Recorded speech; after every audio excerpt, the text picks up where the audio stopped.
You know, since the time I was a kid, music has had a softening effect on my life. Some of you know me well. You know, I live in my head a lot.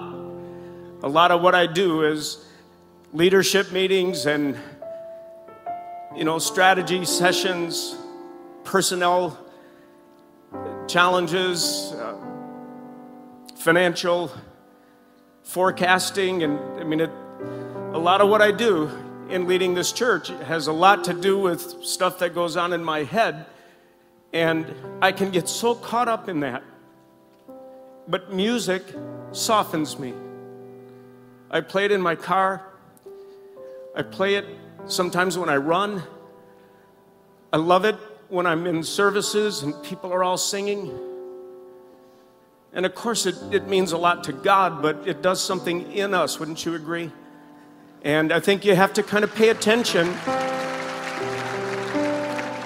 I think you have to kind of pay attention to what it is in your spiritual life that has that effect on you. For some people, it's nature. For other people, it's literature or poetry. I mean, there's a lot of different channels or vehicles that God would use for you to have that pathway to Him that makes it all good in your heart. But again, I've told you this, I dream of the day when all 3 of our weekend services are filled to capacity and there are tens of thousands of people singing with incredible freedom and liberty to God. He certainly deserves it. And receiving, as a result of all of that, a kind of infilling and a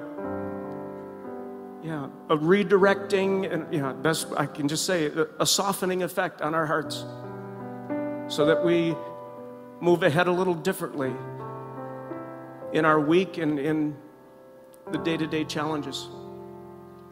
God, right now we thank you for the beautiful art form of music. We thank you for what it does in our hearts and what it does to your heart when we engage in it. And I thank you for these last moments that we've been together. They have filled me, and I think they have brought a smile to the face of heaven. And everyone agreed with this prayer and said, amen. Let's thank these folks one more time.